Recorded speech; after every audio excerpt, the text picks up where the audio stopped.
السلام عليكم ورحمة الله وبركاته.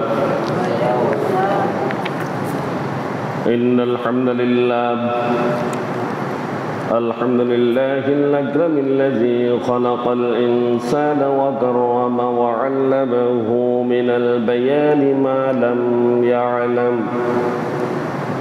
فسبحان الذي لا يحصى امتنانه باللسان ولا بالقلم، ونشهد أن لا إله إلا الله وحده لا شريك له، ونشهد أن سيدنا وحبيبنا وشفيعنا ومولانا محمدا عبده ورسوله الذي أرسله بالحق بشيرا ونذيرا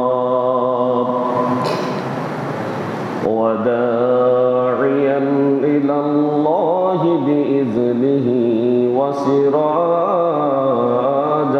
وقمرا منيرا، فقد قال الله تعالى في كلامه المجيد وفرقانه الحميد: أعوذ بالله من الشيطان الرجيم. بسم الله الرحمن الرحيم. كتب عليكم الصيام كما كتب على الذين من قبلكم لعلكم تتقون. وقال تعالى في شان حبيبه ومحبوبه ومعشوقه مخبرا وآمرا: إن الله وملائكته يصلون على النبي يا أيها الذين آمنوا صلوا عليه وسلموا تسليما. اللهم صل على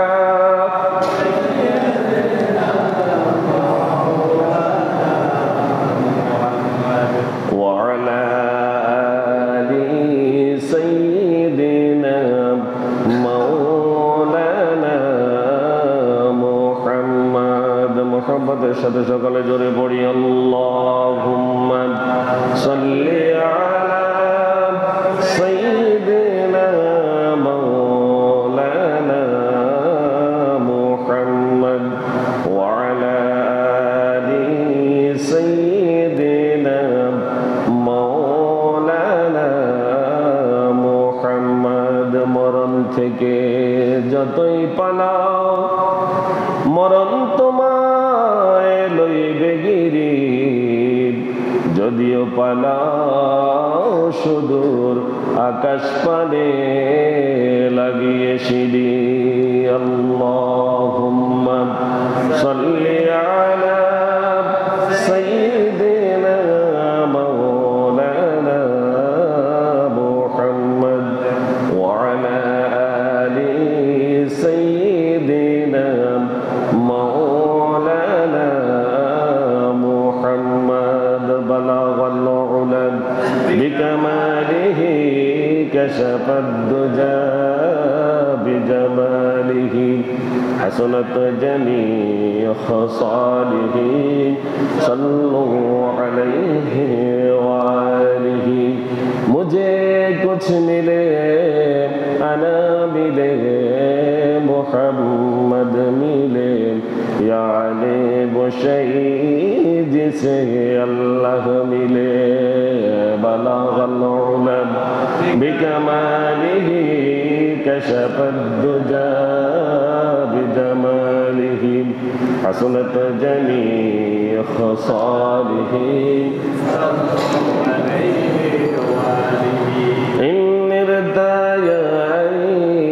السباب يوما إلى أرض الحرم بلغ سلامي روزة فيها النبي المحترم بلغ العلا بكماله كشف الدجى بجماله حسنت جميع خصاله صلوا عليه وآله ঐতিহ্যবাহী সোনুয়া কেন্দ্রীয় জামে মসজিদের পবিত্র জুমার সালাত আদায় উপলক্ষে সমবেত সম্মানিত মুসল্লিয়ানে কেরাম, মুরব্বিয়ানে এজাম, অত্র এলাকার সর্বস্তরের তৌহিদি জনতা, পর্দার আড়ালের মা ও বোনেরা, আসসালামু আলাইকুম ওয়া রাহমাতুল্লাহি ওয়া বারাকাতুহু। মহান আল্লাহ পাক রব্বুল আলামিনের শুকরিয়া জ্ঞাপন করছি যে আল্লাহ সুবহানাহু ওয়া তাআলা তার অসংখ্য অগণিত বান্দা থেকে বাছাই করে আমাদেরকে আগেভাগে মসজিদে সমবেত হওয়ার তৌফিক এনায়েত করেছেন, জান্নাতের বাগানে আমাদেরকে আগে আসার সুযোগ করে দিয়েছেন। এজন্য মহান মনিবের দরবারে শুকরিয়া আদায় করি, প্রতি বলি আলহামদুলিল্লাহ।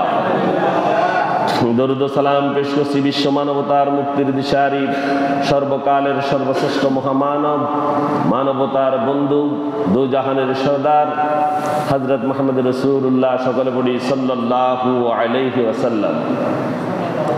সম্মানিত হাজিরিন, আজকে এই মসজিদের সাথে সম্পৃক্ত যারা ছিলেন, এখন নাই, মহান আল্লাহর কাছে তাদের জন্য জান্নাত কামনা করছি, হতে বড়ি আমিন। এখন এই মসজিদের সাথে যারা সম্পৃক্ত রয়েছেন, আল্লাহ রাব্বুল আলামিন তাদেরকে আল্লাহর ঘর আবাদ করার আরো শক্তি সামর্থ্য দান করুন, দীর্ঘ হায়াতে তাইয়্যিবা নসিব করুন, হতে বড়ি আমিন। আল্লাহ রাব্বুল আলামিন উক্ত মসজিদের ওসিলায় অত্র এলাকাবাসীকে ক্ষমা করে দিন, হতে বড়ি আমিন। সম্মানিত হাজিরিন, আমাদের ধারাবাহিক আলোচনা চলছিল জাকাত বিষয়ক। আমরা জাকাতের কিছু কথা বলার চেষ্টা করব এবং প্রত্যেকে শোনার চেষ্টা করব ইনশাআল্লাহ। আল্লাহ আমাদের তৌফিক দান করুন, হতে বড়ি আমিন। আজ হচ্ছে 13ই রমজান, 13ই রমজান 1446 হিজরি, 29শে ফাল্গুন 1431 বঙ্গাব্দ, 14ই মার্চ 2025 খ্রিস্টাব্দ। আজ সেহরি শেষ সময় ছিল 4টা 49 এবং সূর্যোদয় হয়েছে 6টা 4 মিনিটে, দুপুর হয়েছে 11টা 59 এবং জোহর শুরু হয়েছে 12টা 5 মিনিট থেকে। সূর্যাস্ত হবে আজকে 6টা 3 মিনিটে, ইফতার হবে 6টা 4 মিনিটে। সম্মানিত হাজিরিন, জাকাতের বিষয়ে অনেক আলোচনা আমরা করেছি। শুধু এই কথা বলবো আজকে যে জাকাত যে না দিলে কি অবস্থা হয়, জাকাত না দিলে কি অবস্থা হয়। জাকাত দিলে সম্পদ বৃদ্ধি পায়, জাকাত দিলে সম্পদ বৃদ্ধি পায়, এটার উপরে আমাদের ঈমান আছে না? আছে। জাকাত শব্দের অর্থ হচ্ছে পবিত্রতা, বৃদ্ধি। জাকাত দিলে সম্পদ পবিত্র হয় আর সম্পদ বৃদ্ধি পায়, এটার উপরে আমরা তো একমত আছি। তো আল্লাহ রাব্বুল আলামিন সে কথাই বলছেন। মহান আল্লাহ সুবহানাহু ওয়া তাআলা সূরা রুমের 39 নং আয়াতে ইরশাদ করেছেন, ওয়া মা আতাইতুম মির রিব্বান লিয়ারবু ফি আমওয়ালিন নাস ফালা ইয়ারবু ইনদাল্লাহি ওয়া মা আতাইতুম মিন যাকাতিন তুরিদুনা ওয়াজহাল্লাহ ফাউলাইকা হুমুল মুদঈফুন। আল্লাহ সুবহানাহু ওয়া তাআলা বলছেন ওয়ামা আতাইতুম মির রিবা, তোমরা যে সুদ দিয়ে থাকো, সুদ দেয়নি আল্লাহ জানেনি সে কথা, মানুষ সুদ দেয়নি দে। আল্লাহ বলছেন তোমরা যে সুদ দিয়ে থাকো, লিয়ারবু ফি আমওয়ালিন নাস, তোমরা মনে করো মানুষের সম্পদ বৃদ্ধি পেয়ে যাবে, মানুষের সম্পদ বৃদ্ধি পাওয়ার জন্য তোমরা সুদ দাও। সুদ দিলে টাকা বাড়ে? তো বাড়ে না, বাড়ে। 100 টাকায় 12 টাকা, 100 টাকায় মাস শেষে 112 টাকা হয় নাকি? এইটা সুদ।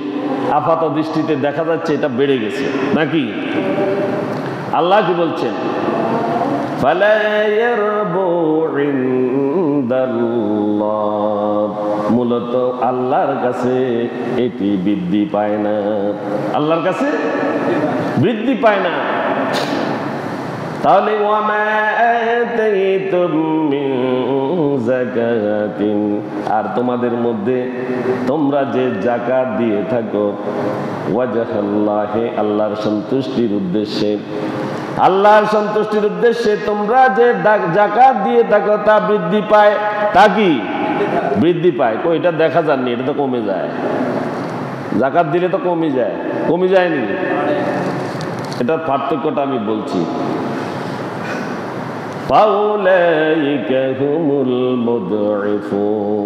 আল্লাহ পাক রব্বুল আলামিন বলছেন তারা বহুগুণ সম্পদ প্রাপ্ত হয়। সুবহানাল্লাহ, তারা বহুগুণ সম্পদ প্রাপ্ত হয়। কি সম্পদ প্রাপ্ত হয়? কেমনে? এখান থেকে তো 12 টাকা বৃদ্ধি পাইল, দেখলাম 100 টাকায় 112 টাকা হইল।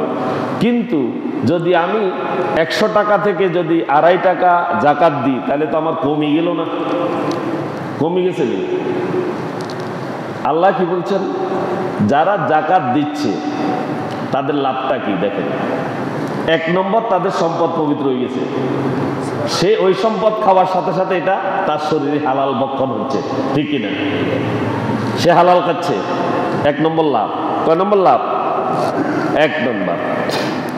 দ্বিতীয় নম্বর হচ্ছে তার সম্পদের মধ্যে যে গরিবের হক ছিল, গরিবের হকটা সে আদায় করছে, দ্বিতীয় লাভ। কত নম্বর লাভ? দ্বিতীয় নম্বর লাভ। তৃতীয় নম্বর লাভ কি? আল্লাহ পাক রব্বুল আলামিন দোজখের খাতা থেকে তার নাম কেটে দিয়ে তাকে জান্নাত নসিব করবেন। সুবহানাল্লাহ। তাহলে আল্লাহর পথে যাকাত দিলে লাভ না ক্ষতি? আরো অনেক কথা আছে। যাকাত দেয়া সম্পদ চোরেও নিতে পারে না, ডাকাতেও নিতে পারে না। আল্লাহ রাব্বুল আলামিন স্বয়ং ওই সম্পদের জিম্মাদার হয়ে যান। সুবহানাল্লাহ। তাহলে যাকাত দিলে লাভ না ক্ষতি? আমরা লাভ, যেহেতু লাভ আমরা যাকাত দেব।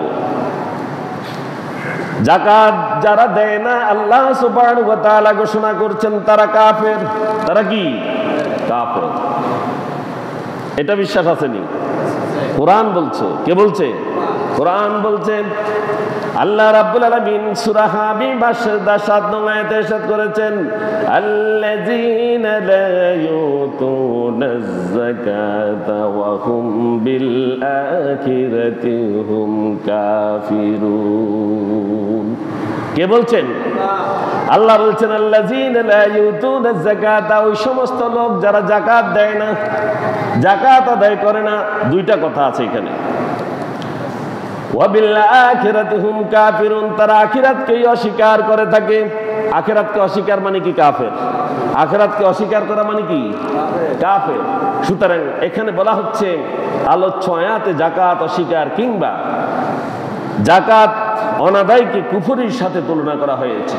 কুফরির সাথে তুলনা করা হয়েছে। বলা হয়েছে যারা যাকাত আদায় করে না তারা মূলত আখিরাতকে অস্বীকার করে, আখিরাতকে অস্বীকার করে থাকে। আর আখিরাতকে অস্বীকার করাই হচ্ছে ধ্বংসের কারণ। ধ্বংসের কারণ তার সহায় সম্পদ, তার জীবন সবকিছু ধ্বংসশীল। সবকিছু কি? ধ্বংসশীল। আখিরাতে সে বরবাদ। আখিরাতে সে কি?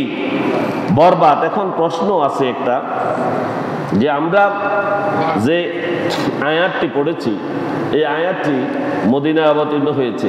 এই সূরাটি যাকাত ফরজ হয়েছে মদিনায়। যাকাত ফরজ হয়েছে কোথায়? মদিনায়। যাকাত ফরজ হয়েছে মদিনায়, এই কথা কাফেরেরা বলেছিল। কারা বলেছিল?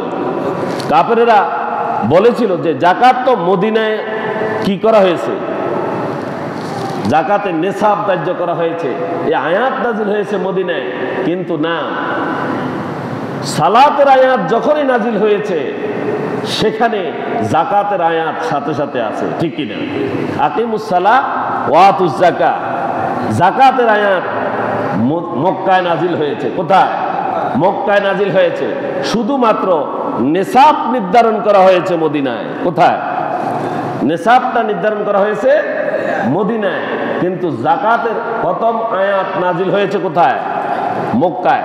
সালাত যে অস্বীকার করে, সালাত যে স্বীকার করে, সে যদি জাকাতকে অস্বীকার করে তাহলে সে মুরতাদ। তাহলে সে কি? মুরতাদ। সুতরাং সালাত যেরকম আমরা বিশ্বাস করি, জাকাতও সেরকম আমাদেরকে বিশ্বাস করতে হবে, না হলে কিন্তু মুরতাদের খাতায় নাম উঠে যাবে।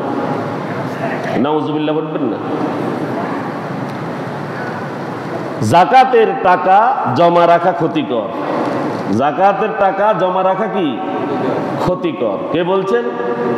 আল্লাহ সুবহানাহু ওয়া তাআলা, মহান আল্লাহ পাক রব্বুল আলামিন বলেছেন, জাকাতের সম্পদ, জাকাতের টাকা যদি কেউ জমা করে রাখে এটা তার জন্য অত্যন্ত ক্ষতির বিষয়। মহান আল্লাহ সুবহানাহু ওয়া তাআলা সূরা আল ইমরানের 180 নং আয়াতে ইরশাদ করেছেন, ওয়ালা ইয়াহসাবান্নাল্লাযীনা ইয়াবখালুনা বিমা আতাহুমুল্লাহু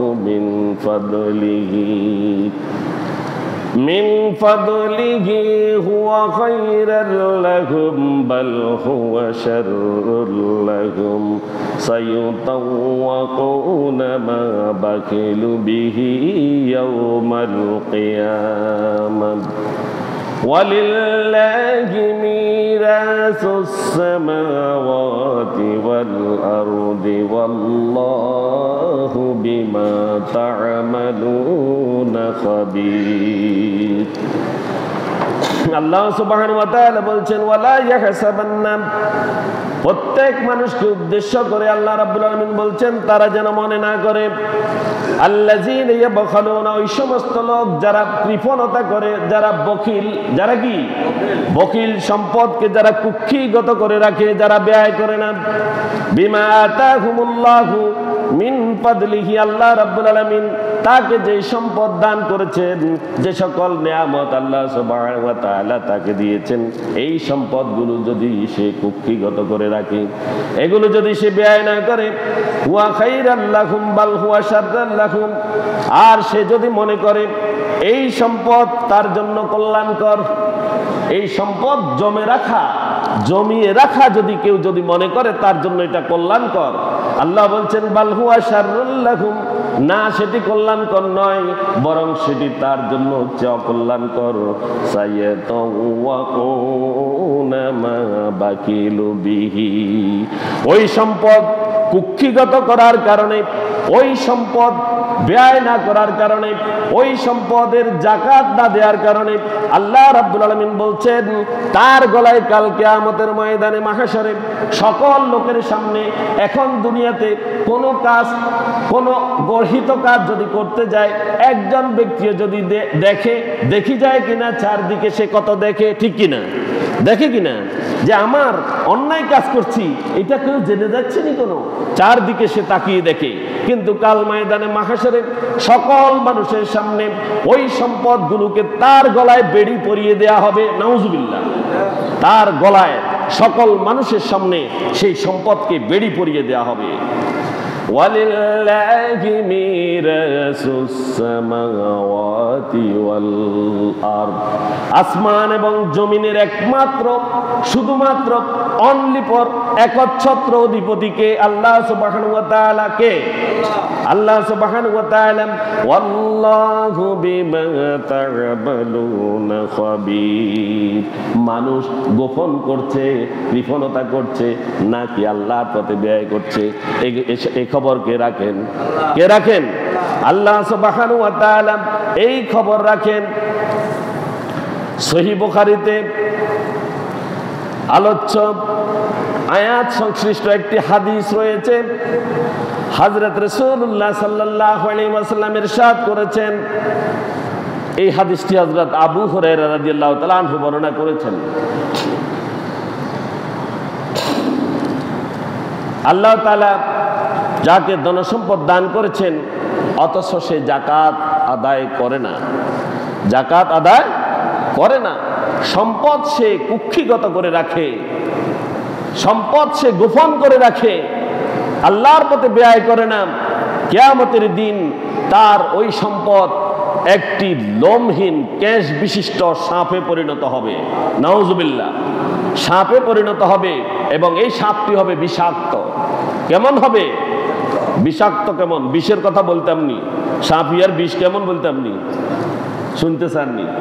সাপ এটার বিষটা কেমন? এই দুনিয়ার সমস্ত সাপের বিষকে একত্রিত করে এক জায়গায় রাখলে ওই সাপের একবার কামড়ের বিষকে 99 ভাগ করে এক ভাগ আলাদা করলে ওই এক ভাগের সমান এই গোটা দুনিয়ার সাপের বিষ হবে না। নাউজুবিল্লাহ। আর ওইটা একবার কামড় দেওয়ার সাথে সাথে এটা জ্বলে তেজপাতার মতন ছাই হয়ে যাবে। এটা সবার সামনে হবে, সবার সামনে হবে। তাকে এই সাপ তাকে দংশন করবে। আর ওই সাপের যে দুইটা চোখ থাকবে, চোখের উপরে দুটি কালো বিন্দু থাকবে এবং ওই সাপটি তার গলায় পেঁচিয়ে দেওয়া হবে।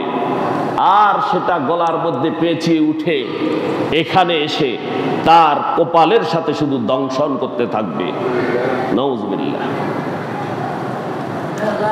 ওই সাপ তাকে দংশন করতে থাকবে আর বলবে, ওই সাপ কথা বলবে, আমি তো তোমার সেই সম্পদ, আমি তো তোমার সেই জমাকৃত সম্পদ, আমি তো সেই তোমার কৃপণ করা সেই সম্পদ, ওই সম্পদ যেই সম্পদের যাকাত তুমি আদায় করনি। অথবা রাসূলুল্লাহ সাল্লাল্লাহু আলাইহি ওয়াসাল্লাম এই আয়াতটি তেলাওয়াত করলেন, ওই যেটা আমরা পড়েছি, ওয়ালা ইয়াহসাবান্নাল্লাযীনা বাখিলু বিমা আতাহুমুল্লাহু মিন ফাদলিহি হুয়া খায়রাল লাহুম বাল হুয়া শাররুল লাহুম সায়াতাওয়াকুনা মা বাখিলু বিহি ইয়াউমাল কিয়ামাহ ওয়ালিল্লাহি মিরাসুস সামাওয়াতি ওয়াল আরদি ওয়াল্লাহু বিমা তা'মালুনা বাসীর। এটা বলেই বলা হয়েছে যে সম্পদ জমা করে তুমি মনে করবা না তুমি লাভবান হয়ে যাচ্ছ, তোমার সম্পদ বেড়ে যাচ্ছে, কিন্তু আল্লাহর কাছে সেটা কমে যাচ্ছে, আল্লাহর কাছে কমে যাচ্ছে। জাহান্নাম তোমার জন্য পরিষ্কার হচ্ছে। আল্লাহ অনুগ্রহ করে যে সম্পদ তাদেরকে দিয়েছেন, কৃপণ ব্যক্তি যেন এই কথা মনে না করে, তাকে এই সম্পদ তার জন্য অত্যন্ত কল্যাণকর এবং এটা তার জন্য ব্যয় করাটা কল্যাণকর মনে না করে। আর যেই সম্পদ নিয়ে সে কৃপণতা করেছিল, কিয়ামতের দিবসে তা দিয়ে তার গলার মধ্যে বেড়ি পরিয়ে দেয়া হবে। আর আসমান সমূহ জমিনের উত্তরাধিকারী আল্লাহর জন্য এই দুনিয়ার সকল কিছু। তোমরা যা আমল করো সে ব্যাপারে আল্লাহ রাব্বুল আলামিন সব কিছু জানেন।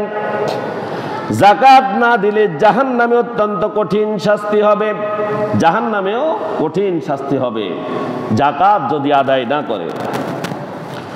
সূরা তাওবার 34 এবং 35 নং আয়াতে আল্লাহ রাব্বুল আলামিন ইরশাদ করেছেন, ওয়াল্লাযীনা ইয়াকনিজুনাজ যাহাবা ওয়াল ফিদ্দাতা ওয়া লা ইউনফিকুনাহা ফী সাবিলিল্লাহ ফাবাশশিরহুম বিআযাবিন আলীম ইয়াওমা ইউহমা আলাইহা ফী নারি জাহান্নাম ফাতুকওয়া বিহা فتقوى بها جباههم وجنوبهم وظهورهم هذا ما كنزتم لأنفسكم فذوقوا ما كنتم تكنزون نعوذ بالله আল্লাহ রাব্বুল আলামিন বলছেন ওয়াল্লাযীনা ইয়াকনিজুনা,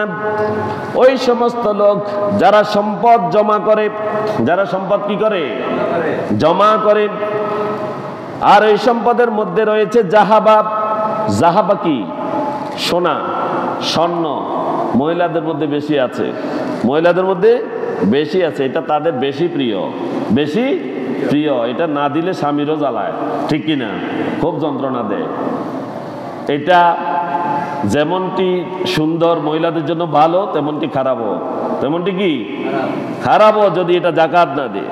ওয়াল ফিদ্দা, রৌপ্য, ওয়ালা ইউনফিকুনাহা ফি সাবিলিল্লাহ, এই স্বর্ণ রৌপ্য যারা জমা রাখে এবং তারা যদি এগুলোকে আল্লাহর রাস্তায় যদি দান সদকা যদি না করে থাকে, ফাবাশশিরহুম বিআযাবিন আলীম, আল্লাহ সুবহানাহু ওয়া তাআলা বলছেন তাদেরকে সুসংবাদ দাও আযাবে আলীমের। আযাবে আলীম হচ্ছে সবচাইতে পীড়াদায়ক শাস্তি, সবচাইতে কঠিন শাস্তি, সবচাইতে কঠিন শাস্তির সুসংবাদ তাদেরকে দাও। সুসংবাদ না দুঃসংবাদ? সুসংবাদ না দুঃসংবাদ? দুঃসংবাদ। কঠিন পীড়াদায়ক শাস্তির সুসংবাদ তাদেরকে দাও হে রাসূল। ইয়াউমা ইউহমা আলাইহা, আর সেদিন ওই কৃপণ ব্যক্তির স্বর্ণরৌপ্য টাকা পয়সা আলাইহা ফি নারে জাহান্নামা, সেদিন সেগুলোকে জাহান্নামের আগুনে উত্তপ্ত করা হবে। কি করা হবে? উত্তপ্ত করা হবে। আর বলা হচ্ছে ফাতাকওয়া বিহা জিবাহুহুম ওয়া জুনুবুহুম ওয়া যুহুরুহুম, এবং সেটা দিয়ে সেক দেয়া হবে, দাগ দেয়া হবে। কি দেয়া হবে? দাগ দেয়া হবে, সেক দেয়া হবে। কোথায়?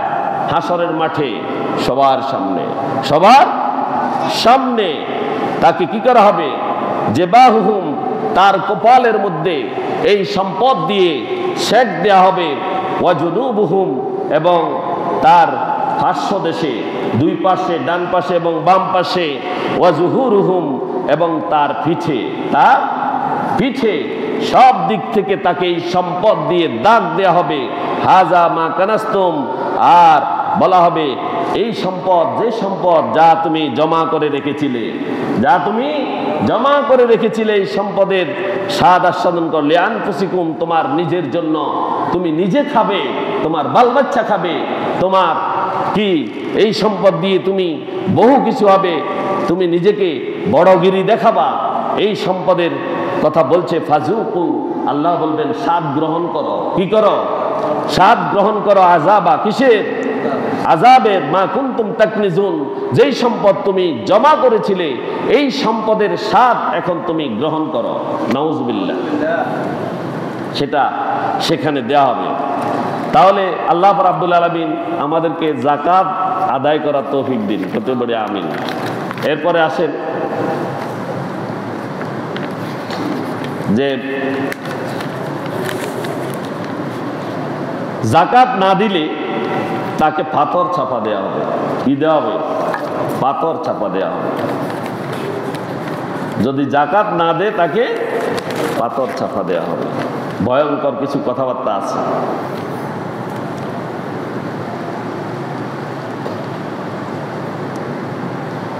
হযরতে আহনাব ইবনে কায়েস থেকে বর্ণিত, তিনি বলেন রাসূলুল্লাহ সাল্লাল্লাহু আলাইহি ওয়াসাল্লাম বলেছেন, একবার কুরাইশ গোত্রীয় একদল লোকের সাথে আমি বসেছিলাম। এমন সময় সেখানে উস্কো খুস্কো চুল নিয়ে মোটা কাপড় পরিহিত এক ব্যক্তি, যার শরীর ছিল খসখসে, এই ব্যক্তি এসে আমাদেরকে সালাম দিল। কি করলো? সালাম দিল।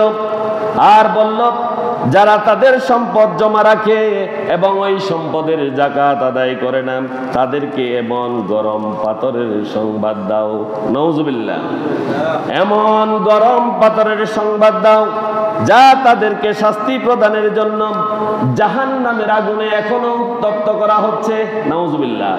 ওই সম্পদের যাকাত যারা দেয় না তাদের জন্য পাথরগুলোকে এখনো জাহান্নামের আগুনে উত্তপ্ত করা হচ্ছে। এরপর ওই যাকাত অনাদায়ী ব্যক্তি তাকে চিৎ করে শোয়ানো হবে। কি করে শোয়ানো হবে? চিৎ করে শোয়ানো হবে। সেটি পুরুষ মহিলা উভয়ে। চিৎ করে শুয়ে তার স্তনের উপরে ওই পাথর তুলে দেওয়া হবে, নাউজুবিল্লাহ। ওই গরম পাথর যখন তার শরীরের মধ্যে তুলে দেওয়া হবে, তার স্তনের অপোজিট পাশ দিয়ে পিঠ দিয়ে সেটি বেরিয়ে যাবে, নাউজুবিল্লাহ। এবং এই পাথর এত বেশি উত্তপ্ত হবে যে গরমে এই পাথর থরথর করে কাঁপতে থাকবে, উত্তপ্ত থেকে যাবে। তবুও এরপর বলা হচ্ছে ওই লোকের কাঁধের উপরে ওই পাথর রাখা হবে। ওই পাথর কাঁধের উপরে রাখা হবে, যা তার বক্ষস্থল ভেদ করে নিচের দিকে নেমে যাবে। এই পাথর এত বেশি উত্তপ্ত, তাকে ঠান্ডা করা কঠিন হবে, ঠান্ডা করা কঠিন হবে। এরপর লোকটি ফিরে গিয়ে একটি স্তম্ভের পাশে বসলো। আর তিনি সাহাবী বলেন, হযরত আহনাফ ইবনে কায়েস বলেন, আমিও তার পিছু পিছু গেলাম এবং তার পাশে বসলাম। তার পরিচয় সম্পর্কে আমার জানা ছিল না। তাকে জিজ্ঞেস করলাম যে আপনি কে, তার পরিচয় জানতে চাইলাম। তিনি পরিচয় দিলেন, তিনি হলেন হযরত আবু যর গিফারি রাদিয়াল্লাহু তাআলা আনহু, রাসূল সাল্লাল্লাহু আলাইহি সাল্লামের ঘনিষ্ঠ সাহাবী। আর আমি বললাম, হযরত আহনাফ বিন কায়েস বলেন, আমি তাকে বললাম, আমার মনে হয় যে আপনার বক্তব্যে মানুষ বেশি খুশি হতে পারেনি, লোকেরা এই কথা বেশি পছন্দ করেনি। তিনি বললেন, এই লোকেরা সবগুলো বোকা। সবগুলো কি বোকা? এরা কিছুই বুঝে না, নাউজুবিল্লাহ। তাদেরকে বলছে, কথা হিয়ান কি হেডে রয়েছে নি? এটা আমাদের কাছে এসছে কোথায়? যারা যাকাত সম্পর্কে অবহিত নয়, যাকাতের বিষয়ে যারা গাফেল, তাদের সকলকে এই কথা বলছে। বুখারী 1407 নং হাদিস এবং মুসলিম শরীফের 992 নং হাদিস, মুত্তাফাকুন আলাইহি হাদিস, বুখারী মুসলিম। অকাট্য দলিল। কি অকাট্য দলিল? আচ্ছা, এরপরে আসেন উট, গরু, বকরির যাকাত যারা দেয় না তাদের কি অবস্থা? তাদের কি অবস্থা হবে? হযরত আবু যর গিফারি রাদিয়াল্লাহু তাআলা আনহু থেকে বর্ণিত, এটা হযরত আবু হুরায়রা রাদিয়াল্লাহু তাআলা আনহু থেকে বর্ণিত আছে। দুইটি হাদিস এখানে আছে। একটি হাদিসে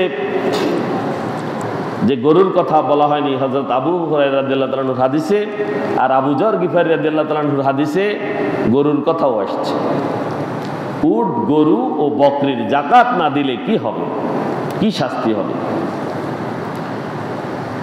হযরত আবু যর গিফারি রাদিয়াল্লাহু তাআলা আনহু বলেন, একবার আমি নবী করিম সাল্লাল্লাহু আলাইহি ওয়াসাল্লামের নিকটে উপস্থিত হলাম। তিনি বললেন, কসম সেই সত্তার যার হাতে মুহাম্মদের প্রাণ। কে বলে? রাসূলুল্লাহ সাল্লাল্লাহু আলাইহি ওয়াসাল্লাম বলছেন, যার হাতে আমার প্রাণ। আবার তিনি এই কথাও কসম খেয়েছেন, সেই সত্তার কসম যিনি ছাড়া কোনো ইলাহ নেই, অর্থাৎ আল্লাহর কসম। কিসের কসম?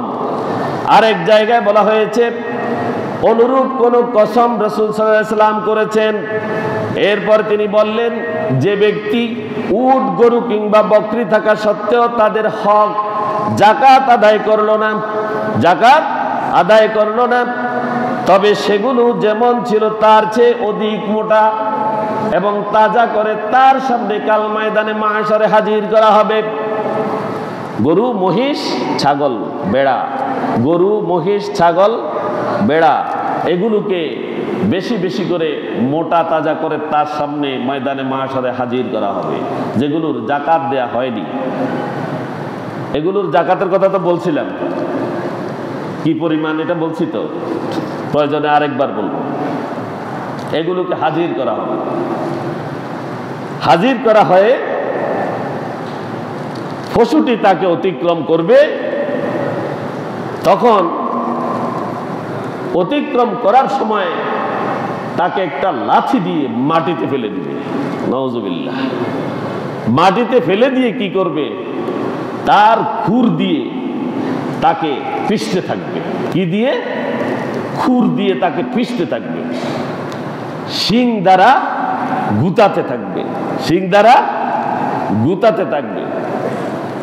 এক ব্যক্তির অনেকগুলো পশু যেগুলো আছে, অনেকগুলো পশুরই তো জাকাত দেয়া হলো না, সব পশুগুলো একের পর এক পালাক্রমে তাকে এইভাবে শাস্তি দিতে থাকবে সবার সামনে। আর তাকে, তার পেটটা হবে মোটা, তার পেটটা হবে কি? মোটা। আর শরীরের মধ্যে আপনার সেন্স বাড়িয়ে দেওয়া হবে। কি দেওয়া হবে? সেন্স, অনুভূতি বাড়িয়ে দেওয়া হবে, যেন প্রতিটি শাস্তি সে বুঝতে পারে, যেন প্রতিটি শাস্তি সে বুঝতে পারে। সেইভাবে খুরগুলো থাকবে দাঁড়ালো, আর ওই দাঁড়ালো খুর দ্বারা তাকে পিষতে থাকবে, আর শিংগুলো দ্বারা গুতাতে থাকবে। যেই পশু গুতিয়েছে সে লাইন ধরে সামনের দিকে যাবে, পরেরটা আসবে, এইভাবে লাইন ধরে পালাক্রমে তার জান্নাত জাহান্নাম নিশ্চিত হওয়া পর্যন্ত হাসরের মাঠে তাকে পশুগুলো এইভাবে শাস্তি দিতে থাকবে। নাউজুবিল্লাহ। বিশাল এক কারবার। তাহলে পশু পর্যন্ত এই জাকাত যারা দেয় না তাদেরকে কি করবে? শাস্তি দেবে। আবার আবু হুরায়রা রাদিয়াল্লাহু তাআলা আনহু হাদিসে উল্লেখ আছে যে সেই ব্যক্তি হাসরের মাঠে উঠবে, তার কাঁধের উপরে উট থাকবে। নাউজুবিল্লাহ। কি থাকবে? উট থাকবে। আর সে চিৎকার করে বলবে যে, হে মুহাম্মদ সাল্লাল্লাহু আলাইহি ওয়াসাল্লাম, আমাকে রক্ষা করুন, আমাকে রক্ষা করুন। আর রাসূল সাল্লাল্লাহু আলাইহি ওয়াসাল্লাম নিজেই বলছেন যে তখন আমি বলবো, তোমাকে রক্ষা করার ক্ষমতা আমার নেই, তোমাকে রক্ষা করার ক্ষমতা আমার নেই। স্বয়ং রাসূল সাল্লাল্লাহু আলাইহি ওয়াসাল্লামেরও ক্ষমতা থাকবে না তাকে রক্ষা করা। আমি তো তোমাকে জাকাত অনাদায়ের পরিণতি সম্পর্কে পূর্বেই বলেছি, অর্থাৎ দুনিয়ার জীবনে যখন আমি রাসূল হিসেবে প্রেরিত হয়েছি, তখন জাকাত যারা দেবে না তাদের কি শাস্তি হবে সেটা তো আমি সেখানে বলেছি। আর আল্লাহ সুবহানাহু ওয়া তাআলা পবিত্র কোরআনুল কারীম তো দিয়েছেন। আর কোরআনুল কারীমের আমার উত্তরসূরি যারা ছিল তারা তো মসজিদে মসজিদে বলেছে, ওয়াজ মাহফিলে বলেছে জাকাতের কথা। তোমরা তো জাকাত দাওনি, এখন তোমাকে আমি আর রক্ষা করতে পারবো না, তোমার এই শাস্তি চলবে। জান্নাত জাহান্নাম নিশ্চিত হওয়া পর্যন্ত তোমার শাস্তি এখানে চলবে।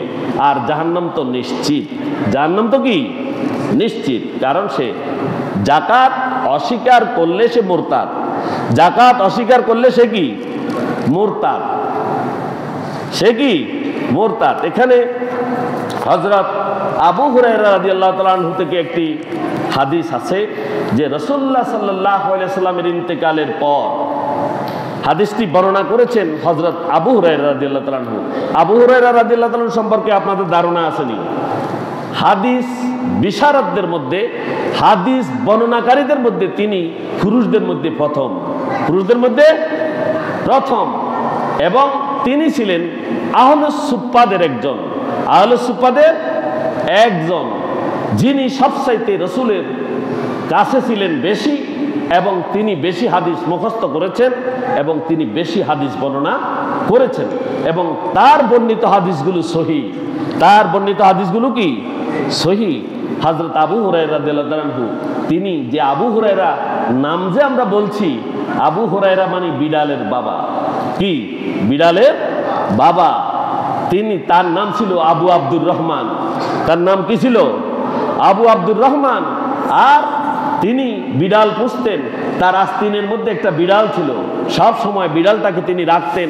একদিন রাসূলুল্লাহ সাল্লাল্লাহু আলাইহি সাল্লামের সামনে তিনি ওই আস্তিনের মধ্যে বিড়াল নিয়ে চলে আসছিলেন, আর হঠাৎ করে আস্তিন থেকে, কোটের আস্তিন থেকে বিড়ালটা নিচে পড়ে গিয়েছিল।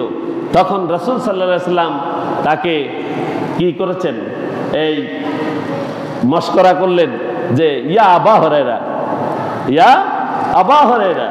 এই কথা বলার পরে তিনি সেদিন থেকে নিজেকে আবু হুরায়রা নাম ধারণ করলেন। সুবহানাল্লাহ, রাসূলকে কত ভালোবাসতেন, রাসূল সাল্লাল্লাহু আলাইহি সাল্লামকে তিনি কত ভালোবাসতেন। সে আবু হুরায়রা রাদিয়াল্লাহু তাআলা আনহু হাদিস বর্ণনা করেছেন। তিনি বলেন রাসূলুল্লাহ সাল্লাল্লাহু আলাইহি সাল্লামের ইন্তেকালের পর, রাসূল সাল্লাল্লাহু আলাইহি সাল্লামের ইন্তেকালের পর কিছু লোক তারা যাকাতকে অস্বীকার করলো, ফলে তারা মুরতাদ হয়ে গেল। পরে তারা মুরতাদ হয়ে যায়, তখন হযরত আবু বকর রাদিয়াল্লাহু তাআলা আনহু তাদের বিরুদ্ধে যুদ্ধ ঘোষণা করলেন। কি ঘোষণা করলেন? যুদ্ধ ঘোষণা করলেন। আমাদের দেশে যুদ্ধ ঘোষণার কথা বললে এত মৌলবাদী, এতে সন্ত্রাসী, কইবনি কথা, বলবেনি। অথচ আবু হুরায়রা রাদিয়াল্লাহু তাআলা কত কঠিন, তিনি যুদ্ধ ঘোষণা করলেন। আর হযরত ওমর রাদিয়াল্লাহু তাআলা আনহু এসে হযরত আবু বকর রাদিয়াল্লাহু তাআলা আনহুকে বললেন, আপনি যেসব লোকদের বিরুদ্ধে যুদ্ধ ঘোষণা করেছেন তারা তো ধর্ম ত্যাগ করেনি, তারা তো ঈমান ত্যাগ করেনি, তারা তো শুধু যাকাত দিতে অস্বীকার করেছে। এই যে যাকাত দিতে অস্বীকার করেছে, এজন্য আপনি কি তাদের বিরুদ্ধে যুদ্ধ ঘোষণা করবেন?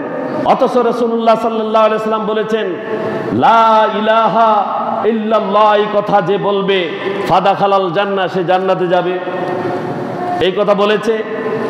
আর এই কথা স্বীকার করা পর্যন্ত, অন্তরে স্বীকার এবং মুখে স্বীকৃতি যদি দেয়, তার বিরুদ্ধে যুদ্ধ করার নির্দেশ দেয়া হয়নি, তার আগে যুদ্ধের নির্দেশ দেয়া হয়েছে। এই কথাকে বললেন হযরত ওমর রাদিয়াল্লাহু তাআলা আনহু। কাকে? হযরত আবু বকর রাদিয়াল্লাহু তাআলা আনহুকে। আর হযরত আবু বকর রাদিয়াল্লাহু তাআলা আনহুকে আরো বললেন, যে ব্যক্তি কালেমা পাঠ করলো সে তার সম্পদ ও জীবন আমার পক্ষ থেকে নিরাপদ করে নিল। এই কথা রাসূল সাল্লাল্লাহু আলাইহি সাল্লাম বলেছেন। তবে যদি কেউ অন্তরে কুফরি রাখে অথবা কোনো পাপ কাজ যদি লুকায়িত থাকে তার অন্তরে, তার বিষয়ে ভিন্ন কথা, তার হিসাব নিকাশ আল্লাহ রাব্বুল আলামিন নেবেন। আর তখন আবু বকর রাদিয়াল্লাহু তাআলা জবাব দিলেন। কি জবাব দিলেন? হযরত আবু বকর রাদিয়াল্লাহু তাআলা বললেন, ওয়াল্লাহি, আল্লাহর কসম। কি বলছেন? ওয়াল্লাহি, আল্লাহর কসম, লাউ মানাউনি আনাকা, তারা যদি আমাকে এইরূপ একটি বকরির বাচ্চাও যাকাত দিতে যদি অস্বীকার করে, কানু ইউআদ্দুনাহা ইলা রাসূলিল্লাহি সাল্লাল্লাহু আলাইহি ওয়াসাল্লাম, যা রাসূলুল্লাহ সাল্লাল্লাহু আলাইহি ওয়াসাল্লামের জীবদ্দশাতে মক্কা এবং মদিনায় মানুষ দিয়েছিল, মক্কা এবং মদিনায় মানুষ দিয়েছিল। এখন যদি ওই রকম কেউ যদি দিতে অস্বীকার করে, সেটা কি শুধু মক্কা মদিনার জন্য? না, সারা পৃথিবীর জন্য। তিনি বলছেন, যদি তারা আগে দিত, এখন যদি দিতে অস্বীকার করে, যদি যাকাত না দেয়, লাকাতালাহুম আলা মানইহা, তিনি বললেন তাহলে যাকাত না দেওয়ার কারণে আমি অবশ্যই তাদের বিরুদ্ধে যুদ্ধ করব, তাদের বিরুদ্ধে যুদ্ধ করব। দুইজন সাহাবী রাসূলের পরে আবু বকর এবং ওমর, দুজনের মধ্যে কথা হচ্ছে। আর তখন আবু বকর রাদিয়াল্লাহু তাআলা আনহু এর এই সিদ্ধান্ত ছিল, আমরা শুনি, সবাই শুনি, আবু বকর রাদিয়াল্লাহু তাআলা আনহুর এই সিদ্ধান্ত ছিল অত্যন্ত বিচক্ষণতাপূর্ণ এবং সময় উপযোগী সিদ্ধান্ত। তখন যদি তিনি সিদ্ধান্ত না দিতেন, এই পৃথিবীর সমস্ত মানুষ বরবাদ হয়ে যেত। কি যেত? বরবাদ হয়ে যেত, যাকাত দিত না। তার এই কঠিন সিদ্ধান্তের কারণে মানুষ এখনো পর্যন্ত ভয়ের মধ্যে আছে। এরপরে আবু বকর রাদিয়াল্লাহু তাআলার কথা শুনে হযরত ওমর রাদিয়াল্লাহু তাআলা কি বলছেন দেখেন। ফাওয়াল্লাহি, তিনি এবার কসমকে বলছেন, সুতরাং আমি আল্লাহর কসমকে বলছি, মা হুয়া ইল্লা আন ক্বাদ শারাহাল্লাহু সদর আবি বকরিন রাদিয়াল্লাহু তাআলা আনহু, আল্লাহর কসম খেয়ে বলছি, আল্লাহ তাআলা হযরত আবু বকর রাদিয়াল্লাহু তাআলার হৃদয়কে বিশেষ জ্ঞানের দ্বারা তার জ্ঞানের দ্বারকে উন্মুক্ত করে দিয়েছেন। সুবহানাল্লাহ। এরপরে বলছেন ফারাবতু আন্নাহুল হক, সুতরাং আমি এখন বুঝতে পারলাম, আমি ওমর বুঝতে পারলাম তার সিদ্ধান্ত সঠিক, তার সিদ্ধান্ত সঠিক। তখন দুইজন সাহাবী একমত পোষণ করে এই যাকাত অস্বীকারীদেরকে তিনি যাকাত দিতে বাধ্য করেছিলেন। কি করেছিলেন? বাধ্য করেছিলেন। তাহলে আমাদের দেশে বাধ্য করার কেউ আসেনি? আসেনি?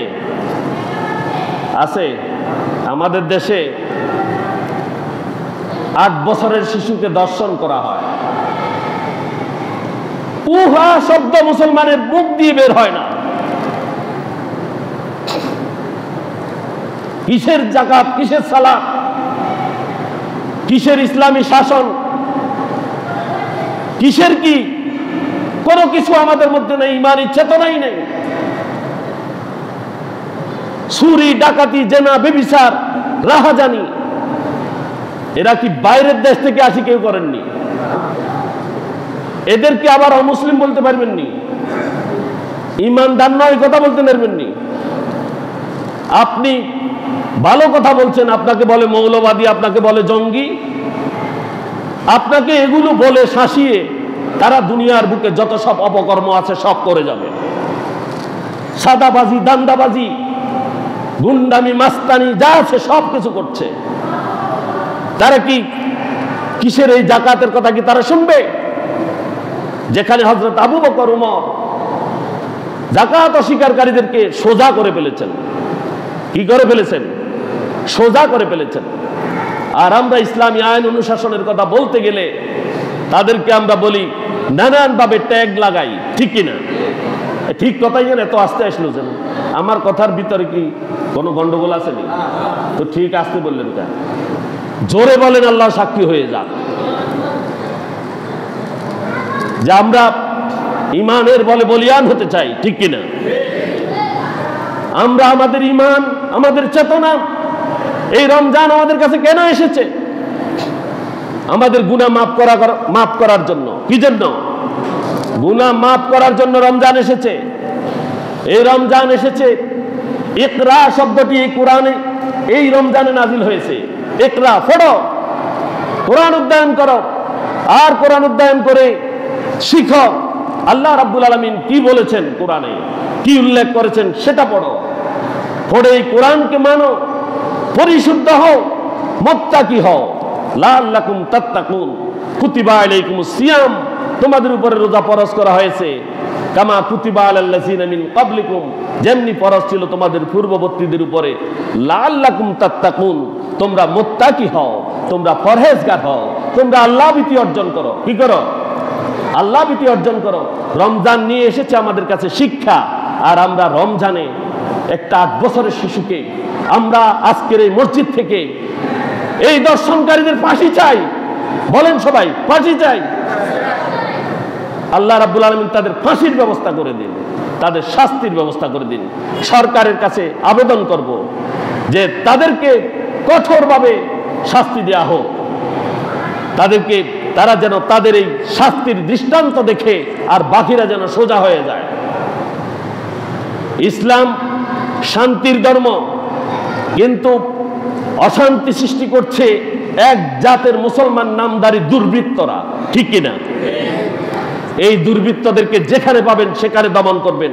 যারা অন্যায় এবং গর্হিত কাজ করে, কোরআনের বিরোধিতা করে এবং হাদিসের বিরোধিতা করে, রাসূল সাল্লাল্লাহু আলাইহি ওয়াসাল্লামের বিরোধিতা করে, তাদেরকে কঠোরভাবে ধরবেন, তাদেরকে দমন করবেন, ছাড় দিবেন না। এটা ঈমানের দাবি। কিসের দাবি? এবং এই রমজান আমাদের কাছে আসছে আমাদেরকে পরিশুদ্ধ করার জন্য। আমরা যদি এই রমজানে পরিশুদ্ধ হতে না পারি, আগামী রমজান তো আমাদের হয়তো ভাগ্যে নাও থাকতে পারে। এই রমজান এসেছে আমাদেরকে নিষ্কলুষ করার জন্য, আমাদেরকে গুনাহীন করার জন্য। আমরা আবার গুনাহ নিয়ে রমজান থেকে যদি যাই, আল্লাহ রাব্বুল আলামিন এবং তার রাসূল বলেছেন আমার চেয়ে হতভাগা আর কেউ নাই। সেই সবচেয়ে বড় হতভাগা যে রমজানে গুনাহ মাফ করাতে পারেনি। আসুন আমরা প্রত্যেকে তাকওয়াবান হই। আমরা প্রত্যেকে কি হই? তাকওয়াবান হই। দেশপ্রেম ঈমানের অঙ্গ। দেশের প্রতিটি মানুষ একটি স্বাধীন রাষ্ট্রে নিরাপদ থাকবে। একটি স্বাধীন রাষ্ট্রে দেশের প্রতিটি মানুষ কি নিরাপদ থাকবে। শিশু, আবাল, বৃদ্ধা, বনিতা, নারী প্রত্যেকেই এদেশে নিরাপত্তার চাদরে থাকতে হবে। একজন আরেকজনের কাছে আমানত হিসাবে থাকতে হবে। এটি হচ্ছে কোরআনের বিধান। আর এই কোরআনের বিধানের বাহিরে যারা করে তাদেরকে শায়েস্তা করবেন। কোরআনের পক্ষে কারা কারা আছেন হাত উঠান। আলহামদুলিল্লাহ, আল্লাহ তুমি সাক্ষী থাকো। আল্লাহ রাব্বুল আলামিন আপনাদেরকে যেন আমৃত্যু কোরআনের পিছনে থাকার তৌফিক দেন। হতে বলি আমিন। কোরআনের সঙ্গী হবেন। কোরআনের বিরোধিতা যারা করে, কোরআনের বিপক্ষে যারা অবস্থান নেয়, তাদেরকে কোনো অবস্থাতেই ছাড়বেন না। যেমনি ভাবে বিশাল এক ভয়ঙ্কর রাসূল সাল্লাল্লাহু আলাইহি ওয়াসাল্লামের মৃত্যুর পরে যাকাত না দেওয়ার ভয়ঙ্কর এক পরিস্থিতি সৃষ্টি হয়েছিল, বর্তমান আমাদের দেশে যেরকম মুসলমানেরা ইসলামের বিরোধিতা করছে, মুসলমানেরা আল্লাহর দ্বীনের বিরোধিতা করছে, মুসলমানেরা রাসূলের পথ অনুসরণ করছে না, তার বিরোধিতা করছে, ঠিক সেরূপ অবস্থা সৃষ্টি হয়েছিল রাসূল সাল্লাল্লাহু আলাইহি ওয়াসাল্লামের মৃত্যুর পর। রিদ্দার যুদ্ধ নাম শুনেছেন। হযরত আবু বকর রাদিয়াল্লাহু আনহু অনেকগুলো যুদ্ধ করেছেন। ওমর রাদিয়াল্লাহু আনহু অনেকগুলো যুদ্ধ করতে হয়েছে। ইয়ামামার যুদ্ধে মুসাইলামাতুল কাজ্জাব মিথ্যাবাদী সে শাজাহ নানবি দুইজন নিজেদেরকে রাসূল হিসেবে দাবি করেছিল। আর যখন আবু বকর রাদিয়াল্লাহু তাআলা আনহু তাদের সম্পর্কে জিজ্ঞাসা করলেন যে তোমরা কিভাবে বলছো, যে আমি তোমার মুজিজা দেখাইতে পারি। কি? তোমার অন্তরে কি আছে আমি জানি। কি আমার অন্তরে কি আছে? তোমার অন্তরে আছে আমি মিথ্যাবাদী। এই কথা আমি কইতে পারি। নাউজুবিল্লাহ। তো মিথ্যাবাদী তো এমনি জানে সবাই, এতে মিথ্যাবাদী। এদেরকে কঠোরভাবে দমন করেছেন ইয়ামামার যুদ্ধে হযরত আবু বকর রাদিয়াল্লাহু আনহু। এই যুদ্ধে যদি মুসলমান জয়ী না হতো, বদরের যুদ্ধের মতো এইরকম বদরের যুদ্ধে যেরকম জয়ী না হলেন ইসলাম অঙ্কুরে বিনষ্ট হয়ে যেত, ঠিক হযরত আবু বকর রাদিয়াল্লাহু আনহু পরবর্তী যুদ্ধগুলোতে যদি কঠোর না হতেন, তাহলে ইসলামের নানান সমস্যা তখন সৃষ্টি হতো। তিনি কঠোরভাবে দমন করে আইনের মধ্যে নিয়ে এসে বর্তমান পর্যন্ত আমরা কিছু কিছু লোক ভালো আছি, নাহলে তো কিয়ামতে যেত। এই তখনকার যারা বিরোধিতা করেছে এখনো সেরকম বিরোধী মাঠে আছে। এরা দুনিয়াটাকে মনে করছে যে এই দুনিয়াটা ভালো জিনিস, এই দুনিয়াটা কি ভালো জিনিস, এখানে খাও দাও ফুর্তি করো। তার মানে আখেরাতের কোনো বিশ্বাস নাই। আখেরাতে যদি বিশ্বাস করে তাহলে সে অন্যায় কাজ, গঠিত কাজ মোটেই করবে না। আল্লাহ আমাদেরকে অন্যায় এবং গঠিত কাজ থেকে রক্ষা করুন। রাসূল সাল্লাল্লাহু আলাইহি ওয়াসাল্লাম বলেছেন, যাকাত না দিলে রাসূল সাল্লাল্লাহু আলাইহি ওয়াসাল্লাম তাকে ময়দানে মাহশরে সাহায্য করবেন না। কি করবেন না? সাহায্য করবেন না। তো আমরা সময় অনেক গেছে, আমি ঘড়ির দিকে তাকাইছি, দেরি হয়ে গেছে, মাপ চাই জন্য। সর্বশেষ সে কথা যে রাসূলের সুপারিশ বঞ্চিত হবে না। যে যাকাত দেবে না সে রাসূলের সুপারিশ বঞ্চিত হবে। আর যে যাকাত দেবে না সে কাফের, সে কি? সুতরাং আমাদের যাদের যাকাতের নেসাবের মালিক যারা আমরা হয়েছি, আমরা এই রমজানে যাকাত দিয়ে দিব। খালেস নিয়তে দিলে 70 গুণ বেশি পাবেন, তার চেয়েও আল্লাহ আরো বাড়াই দিতে পারেন। সুবহানাল্লাহ। এইভাবে যাকাত দিয়ে দিবেন। আল্লাহ আমাদের প্রত্যেককে যাকাত দেওয়ার মন মানসিকতা সৃষ্টি করে দিন। প্রত্যেক বড়ে আমিন। ওয়া আখিরু দাওয়ানা আলহামদুলিল্লাহি রাব্বিল আলামিন। আসসালামু আলাইকুম ওয়া রাহমাতুল্লাহি ওয়া বারাকাতুহু।